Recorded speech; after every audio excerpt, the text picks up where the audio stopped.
Students good morning. So நம்ம இப்போ பார்க்க போகிற டாபிக் ப்ரொஜெக்டைல் மோஷன்.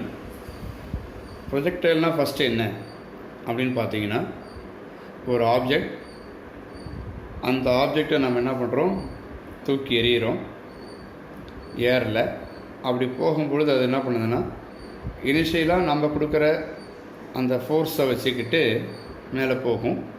அதுக்கப்புறம் என்ன பண்ணும், ஒரு சர்டன் டிஸ்டன்ஸ் போயிட்டு கிராவிட்டியோட ஃபோர்ஸால் கீழே வரும். ஸோ அப்போ அந்த மாதிரியான ஒரு ஆப்ஜெக்ட் தான் என்ன பேர், ப்ரொஜெக்டைல்.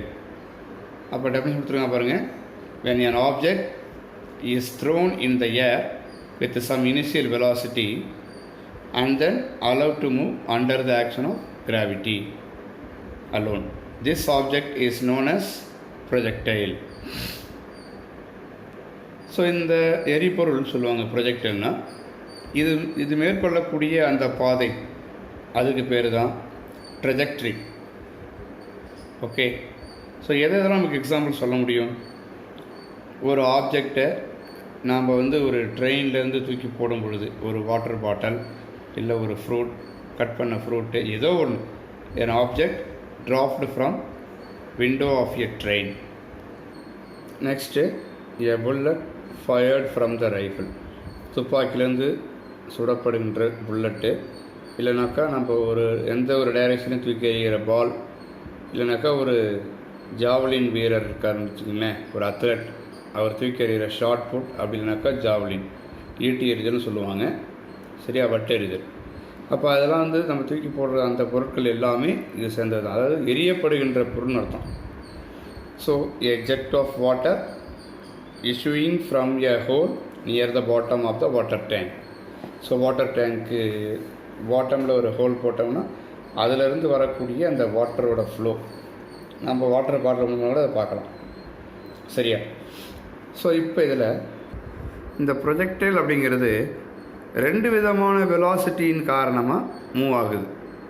ஒன்று, யூனிஃபார்ம் வெலாசிட்டி இன் த ஹரிசாண்டல் டைரக்ஷன். இது என்ன ஆகுனாக்கா, சேஞ்ச் ஆகாது, which will not change provided there is no air resistance. அதாவது அதில் எந்த விதமான ஏர் ரெசிஸ்டன்ஸும் இல்லைன்னு அர்த்தம். Next, a uniform changing velocity. இது குறையலாம் இல்லை அதிகரிக்கலாம். அப்போ இது என்ன ஆகுதுனாக்கா, இந்த வெர்டிக்கல் டைரக்ஷனில் இந்த குறையிறதோ இல்லை அதிகரிக்கிறதோ மாறுறது எங்கேனாக்கா வெர்டிக்கல் டைரக்ஷனில். முதல்ல எந்த விதமான மாற்றமும் அடையாதது ஹரிசாண்டல் டைரக்ஷனில், இப்போ மாறக்கூடியது வெர்டிக்கல் டைரக்ஷனில். ஸோ அடுத்தது, there are two types of projectile motion. One is the projectile given initial velocity in horizontal direction. Okay, அப்போ அந்த மாதிரி இருக்கிறதுக்கு பேர் horizontal projection. Next, the projectile given an initial velocity at an angle to the horizontal. ஹரிசாண்டல்ங்கிறது இப்படி எடுத்துட்டோம்னாக்கா அதுக்கு ஒரு particular angle இப்படி போகிறது, சரியா. அப்போ அது ரெண்டாவது விதமான ப்ரொஜெக்ஷன். அப்போ இந்த ப்ரொஜெக்டரோட மோஷனை பற்றி நம்ம படிக்கும் பொழுது எதெல்லாம் நம்ம மனசில் எடுத்துக்கணும் அப்படின்னு பார்த்தீங்கன்னாக்கா, ஃபஸ்ட்டு பாருங்கள், ஏர் ரெசிஸ்டன்ஸ் இஸ் நெக்லெக்டட். காற்று தடை இல்லைன்னு நினச்சிக்கணும். The effect of the rotation due to the rotation of earth and curvature of earth is negligible. இந்த பூமியினுடைய சுழற்சியினால் வரக்கூடிய விளைவுகளும் இல்லை கர்வேச்சர் ஆஃப் எர்த்தோ, இது ரெண்டையுமே நம்ம நெக்லெக்ட் பண்ணணும், அதாவது புறக்கணிக்கலாம். அடுத்து என்ன சொல்கிறாங்க பாருங்கள், the acceleration due to gravity is constant in magnitude and direction at all points. எல்லா டைரக்ஷன்லேயுமே, சரியா. இதோட வேல்யூ நமக்கு எப்படி இருக்குதுன்னு கேட்டிங்கன்னா கான்ஸ்டண்ட்டாக இருக்குது. இதுதான் நம்ம மைண்டில் வச்சுக்க வேண்டிய பாயிண்ட்ஸ், எதுக்கு, ஒரு ப்ரொஜெக்டைல் மோஷனை பற்றி படிக்கும் பொழுது. ஓகே. நெக்ஸ்ட், ப்ரொஜெக்டைல் இன் ஹரிசாண்டல் ப்ரொஜெக்ஷன். ஒரு ப்ரொஜெக்டைல் இருக்குது, அது பாலாக இருக்கலாம் இல்லை ஸ்டோனாக இருக்கலாம், எதுவும் சரி. அதை ஒரு ஹரிசாண்டலாக நம்ம தூக்கி எறிகிறோம் கிடைமட்டத்தில் வித் an இனிஷியல் வெலாசிட்டி. எங்கே, from the top of the tower of height h. Okay. So இப்போ இதுதான் அந்த டாப், இங்கேருந்து தான் அந்த ஆப்ஜெக்ட் நம்ம இப்படி எறிகிறோம். ஆக்சுவலாக இப்படி ஹரிசாண்டலாக எரியும் போது இப்படியே போகாது, ஹரிசாண்டலாகவும் அதே டைம் வெர்டிக்கலாகவும் டவுன்வர்டாக கீழே வரும். அப்போ கிரவுண்ட்லேருந்து அந்த ஆப்ஜெக்ட் இனிஷியல் ஸ்டேஜில் இருந்தது இந்த ஹைட்டு, இது எரியக்கூடிய வேகம் இதுதான் u, இனிஷியல் வெலாசிட்டி. அப்படி எரியும் போது என்ன ஆகுது பாருங்கள், with the velocity u and a vertical downward distance because of the constant acceleration due to the gravity. இது நம்ம ஹரிசாண்டலாக போகிறதுக்கு காரணம் நம்ம கொடுத்த ஃபோர்ஸ், இந்த கீழே வர்றதுக்கு காரணம் யாருனாக்கா எர்த்தோட gravitational force.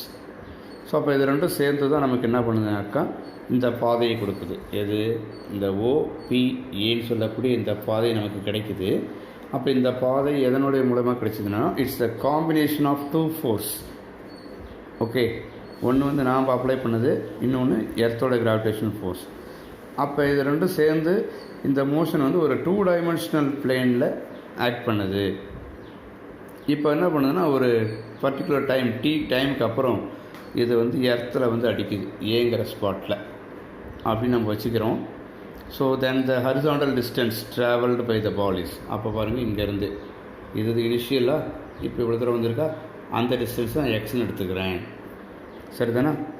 And the vertical distance travelled is எது இங்கே ஓவிலேருந்து கீழே வந்தது இல்லை இந்த ஹைட் டிஸ்டன்ஸு, அது ஒய் அப்படின்னு எடுத்துக்கோ, சரிதானா?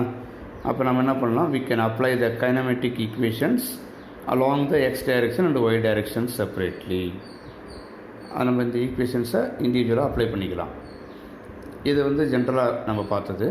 இப்போ motion along the horizontal direction. Horizontal டைரக்ஷனில் எப்படி இருக்குது? த particle has 0 acceleration along the X direction. Motion along the horizontal டைரக்ஷனில் போகும்பொழுது என்ன சொல்கிறாங்க, it has 0 acceleration along the X direction. அதாவது என்ன அர்த்தம் அப்படின்னா வெலாசிட்டியில் எந்த விதமான மாற்றமும் ஏற்படலை. அப்போ அதனால் நமக்கு acceleration 0. So the initial velocity u remain constant through out the motion. கடைசி வரைக்கும் அந்த யூங்கிற வெலாசிட்டி தான் போயிட்டு இருந்தது அர்த்தம். அப்போ என்ன ஆகும் பாருங்கள், ஈக்குவேஷன் நமக்கு தெரியும், 3 ஈக்குவேஷன் படிச்சிருக்கோம். அதில் ரெண்டாவது ஈக்குவேஷன் எடுத்திருக்காங்க, s = ut + ½ இந்த டிஸ்டன்ஸ் நம்ம எக்ஸ்ன்னு எடுத்துக்கிட்டதால x = ut + ½ எக்ஸ் டைரக்ஷனுங்கிறது எக்ஸ் கொடுத்துருக்காங்க. அப்போ இதில் என்ன சொல்லியிருக்காங்க அப்படின்னு பார்த்தீங்கன்னாக்கா ஆக்சலரேஷன் கிடையாது. அப்போ ஏவோட வேல்யூ 0 ஆயிரும். ஏவுக்கு வேல்யூ 0ன்னு சொன்னால் அப்போ அந்த டேர்ம் கேன்சல் ஆயிரும். அப்போ மீதி x = uxt இது மட்டும் தான் நமக்கு கிடைக்கும். இப்போ டவுன்வர்ட் டைரெக்ஷனில் வரும்போது y டைரெக்ஷன் எடுத்துக்கணும். இப்போ ஆக்சலரேஷன் வந்து எதனால் ஏற்படுதுன்னா ஆக்சலரேஷன் டியூ டு கிராவிட்டியால். அப்போ ஏங்கிறது என்னவா மாறுது பாருங்கள், ஜின்னு மாறுது. ux அப்படிங்கிறது 0, இனிஷியல் வெலாசிட்டி கிடையாது. ஏன்னா நம்ம கொடுத்தது ஹரிசாண்டலாக போகிறதுக்கு மட்டும் தான் பயன்படுது. அப்போ ஃபார்முலா அதேமாதிரி s = ut + ½ எஸ்ங்கிறது ஒய்க்கு ஈக்குவல். அப்போ uyt + ½ அப்போ இதில் வந்து at² வேல்யூ இருக்குது, யூக்கு வேல்யூ கிடையாது. அப்போ அது 0 ஆகிடுது. அப்போ இந்த டேர்ம் மட்டும்தான் ஆஃபு. ஏங்கிறது ஜின்னு சொல்லிட்டேன். அப்போ gt², சரிதானே? இப்போ என்ன சொல்கிறாங்க பாருங்கள், substituting the value of t from the equation. எங்கே இருக்குது? இந்த ஈக்குவேஷன் இருக்கு இல்லையா, இதில் என்ன ஈக்குவேஷன் இருக்குது, x = ux + t. அப்போ அதில் t வேணும்னு சொன்னால் நமக்கு என்ன பண்ணலாம், x / என்னென்னு போடலாம், uxன்னு போடலாம். அப்போ அந்த வேல்யூ அப்படிங்கிற சப்ஸ்டியூட் பண்ண போகிறேன். ஆஃப் gt², அதில் ஆஃப் இங்கே எடுத்துக்கிட்டேன். டீங்கிறது வந்து என்ன நமக்கு வேல்யூ x/ux, ஸ்கொயருங்கிறதால x²/ux². இதை கொஞ்சம் ரீஅரேஞ்ச் பண்ணிக்கிறேன். எப்படின்னா g/2u² ஒரு ஃபார்மாகவும் x² மட்டும் தனியாக வச்சுக்கிறேன். ஏன்னா இதை கான்ஸ்டன்ட்னு எடுத்துக்க போகிறேன். g/2u² இருக்கு இல்லையா, அதை கேன்னு எடுத்துக்கிட்டு அப்போ இந்த ஈக்குவேஷன் y = kx² அப்படின்னு வரும். அப்போ கேங்கிறது யாருக்கு ஈக்குவல், g/2u², அது வந்து ஒரு கான்ஸ்டன்ட்டு. அப்போ இந்த ஈக்குவேஷன் எதோட ஈக்குவேஷன் பார்த்தீங்கன்னா ஒரு பேரபோலாவோட ஈக்குவேஷன். அப்போ என்ன சொல்கிறாங்க அப்படின்னு கேட்டிங்கன்னா, the path followed by the projectile is parabola. சரியா? என்ன சொல்கிறாங்க, அது வந்து ஒரு பேரபோலா அப்படி சொல்கிறாங்க. இப்போ டைம் ஆஃப் ஃப்ளைட்னா என்ன, த time taken for the projectile to complete the trajectory. அதோட பாதையை முழுவதுமாக முடிப்பதற்கு எவ்வளோ நேரத்தை எடுத்துக்குது. இல்லை அதை மேலேருந்து எறிகிறோம்னாக்கா அது தரையை வந்து அடிக்கிறதுக்கு எவ்வளோ நேரம் ஆகும். The time taken by the projector to hit the ground is called time of flight. அப்போ இங்கே ஒரு எக்ஸாம்பிள் எடுத்துக்கிறாங்க. ஒரு டவர், அந்த டவர்லேருந்து அந்த ப்ரொஜெக்டர் நம்ம தூக்கி போடுறோம். அப்போ அதோடய ஹைட் வந்து தரையிலேருந்து ஹச் அப்படிங்கிற லெவலில் இருக்குது. அந்த தரையை வந்து அதை எடுக்கிறதுக்கான டைம், ஹீட் பண்ணுறதுக்கான டைம் கேபிட்டல் டீன்னு எடுத்துக்கிட்டேன். அப்போ எப்படி இருக்குன்னு பாருங்கள். ஸோ நமக்கு formula S=UT + half AT square. இது வந்து ஒய் டைரெக்ஷனில் வருது இல்லையா? அப்போ என்ன ஆகுது பாருங்கள், நமக்கு வழக்கம் போல் UX 0 ஆகிடும். அப்போ மீதி இருக்கிறது மட்டும் தான் ஆஃப் AT ஸ்கொயர் இருக்கு இல்லையா? ஏங்கிறது ஜிக்கும் இந்த ஸ்மால் டீங்கிறது கேபிட்டல் டீயும் மாறிடுச்சு. அப்போ H = 1/2 GT ஸ்கொயரு. இப்போ T ஸ்கொயரு மட்டும் வேணும்னு சொன்னால் ஃபார்முலா பாருங்கள், 2H/G. இந்த 2 இங்கே போய் மல்டிப்ளை ஆகிடும், இந்த G டிவைடில் போயிடும். எனக்கு T வேணும்னா ரூட் எடுத்துக்க. சரிதானா? இதுதான் டைம் ஆஃப் ஃப்ளைட்டுக்கான ஃபார்முலா. அடுத்து ஹரிசாண்டல் ரேஞ்ச். ஹரிசாண்டல் ரேஞ்சுனா என்ன? நம்ம தூக்கி எறிகிற பொருள் எவ்வளோ தூரம் போய் விடுது. The maximum distance covered in horizontal direction. பாருங்க, the horizontal distance covered by the projector from the foot of the tower to the point where the projectile hits the ground, that is called horizontal range. So நமக்கு இந்த equation ஏற்கனவே தெரியும். Horizontal மோஷனுக்கானது x = uxt + half AT square. அது டிஸ்டன்ஸுக்கான formula S = UT + half AT square தான். அது X டைரக்ஷனுங்கிறது mention பண்ணுறதுக்காக இது. அப்போ இதில் SX அப்படிங்கிறது தான் ரேஞ்சு நம்ம எடுத்துக்கிட்டோம்னு சொன்னால், இதில் UX அப்படிங்கிறது யூனும் ஏங்கிறது 0ன்னு மாறுது. அதாவது ஹரிசாண்டல் ஆக்சிலரேஷன் கிடையாது. அந்த டைம் அப்படிங்கிறது டைம் ஆஃப் ஃப்ளைட்னு எடுத்துக்கிட்டால் அப்போ நமக்கு என்ன ஆகும் பாருங்கள், இந்த ஃபார்முலாவில் இந்த டேர்ம் 0 ஆகிடும். UT அப்படிங்கிற ஈக்குவேஷன் கிடைக்குது. ஸோ அப்போ நமக்கு தெரியும் T = ஏற்கனவே பார்த்துருக்கீங்க, இதாக இருக்குது பாருங்கள். T = √2H/G. அதை அப்படியே இங்கே அப்ளை பண்ணுங்க. ஓகே, அப்போ U × 2H/G இது ரூட்டுக்குள்ளே. அப்போ இதுதான் நமக்கு ரேஞ்சுக்கான ஃபார்முலா. அப்போ இது நமக்கு என்ன தெரியுது? இந்த range is directly proportional to the initial velocity U and inversely proportional to acceleration due to gravity G. Okay, Uக்கு டைரக்ட்லி ப்ரொபோர்ஷனலாகவும் Gக்கு இன்வெர்ஸ்லி ப்ரொபோர்ஷனலாகவும் இருக்குது. எந்த வேல்யூ? இந்த range value. Next resultant velocity. It is velocity of the projectile at any time. அப்போ எந்த ஒரு நேரத்திலும் at any instant T the projectile has velocity components along both the x-axis and y-axis. அப்போ அந்த ரிசல்டன்ட் வந்து பார்த்திங்கன்னா 2 காம்போனண்ட்ஸாக இருக்குது. Okay, 2 components gives the velocity of the projectile at that instant time. அப்போ எப்படி எடுத்துக்கலாம் அப்படின்னு கேட்டிங்கன்னா, x-axisக்கு ஒன்று, y-axisக்கு ஒன்று. The velocity of the component at any time T along the horizontal axis அப்படின்னு எடுக்கும் பொழுது Vx = U + AT, அந்த ஃபார்முலா Ux + AXT. ரெண்டாவது Ux = U எடுத்துக்கிறோம் நம்ம. AXங்கிறது 0 ஆகிடுது. அப்போ என்னாகும்? Vx = Uன்னு வந்துடும், இங்கே 0 ஆகிடும். அப்போ இதுதான் நமக்கு வெலாசிட்டி. ஸோ இப்போ பார்த்தீங்கன்னா the component of the velocity along the vertical direction எடுக்கும்போது நமக்கு Vy = Uy + AT, அதாவது இது எல்லாமே ஒய் டைரக்ஷனுக்கு குறிக்கிறதுக்காக V = U + ATங்கிறது ஃபார்முலா. இப்போ இங்கே என்ன ஆகும்? இனிஷியல் வெலாசிட்டி 0, ஏங்கிறது ஜின்னு மாறும். அப்போ V = GT. அப்போ Vy = GT. So the velocity of the particle at any instant அப்படின்னு எடுத்துக்கும் பொழுது V = 2 இதையும் ஆட் பண்ணணும். அங்கே U, இங்கே வந்து GT.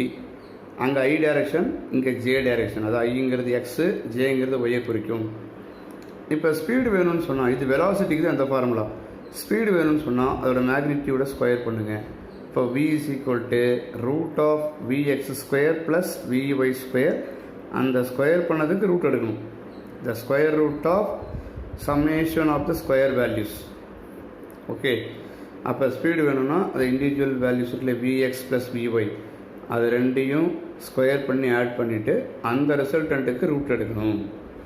அப்போ Vங்கிறது U முதல்ல பார்த்தது, Vyங்கிறது G², அதாவது GTன்னு வரும்.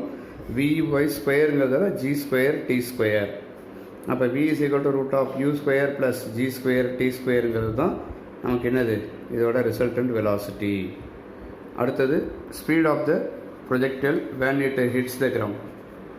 When the particle or projectile hits the ground, எப்போ after initially thrown horizontally from the top of the tower, நம்ம மேலே தூக்கி போடுறோம், அது ஒரு சர்டன் ஹைட் இருக்குது, ஒரு டி டைமுக்கு அப்புறம் அது கீழே வந்து விடுது. அப்போ டைமுக்கு நமக்கு தெரியும் ரூட் டூ ஹெச் பை ஜின்னு தெரியும். இந்த காம்போனன்ட் இருக்கு இல்லையா ஹரிசாண்டல் காம்போனன்ட்டு, அதுன்னு சொல்லுது பாருங்கள், which remain same v is equal to u தான். அப்போ v is equal to gtங்கிறது நமக்கு தெரியும், இங்கே பார்த்துருக்கோம் இதோ இருக்குது. ஸோ அப்போ இந்த இடத்துல g இருக்குது, டீக்கு பதிலாக root two H by G. அப்போ இந்த ஜியை எப்படி போடலான்னா ரூட்டுக்குள்ளே கொண்டு வரும் பொழுது என்ன பண்ணணும், 2 தடவை போடணும். இது வந்து ஜி நார்மல் ஜியை ரூட்டுக்குள்ளே கொண்டு வந்தால் 2 டைம்ஸ் போடணும். அப்போ ஒரு ஜியும் இந்த கீழே இருக்கிற ஜியும் கேன்சல் ஆகிடும். அப்போ இந்த இடத்துல ஒரு ஜி வந்துடும். அதாவது இப்படி இந்த ஜிங்கிறது எப்படி போடலான்னாக்கா ரூட்டு ஜி இன்ட்டு ரூட்டு ஜின்னு அர்த்தம். இந்த ஜி ஆல்ரெடி இங்கே ஒரு root two H by root G இருக்குது, அப்போ இது கேன்சல் ஆகிடும். அப்போ ரூட் ஆஃப் 2gh. அப்போ speed of the particle when reach the ground வேணும்னா v is equal to root u square plus 2gh. ஏன்னா vyயோட இது இந்த 2gh, இது vxோடது. ஓகே.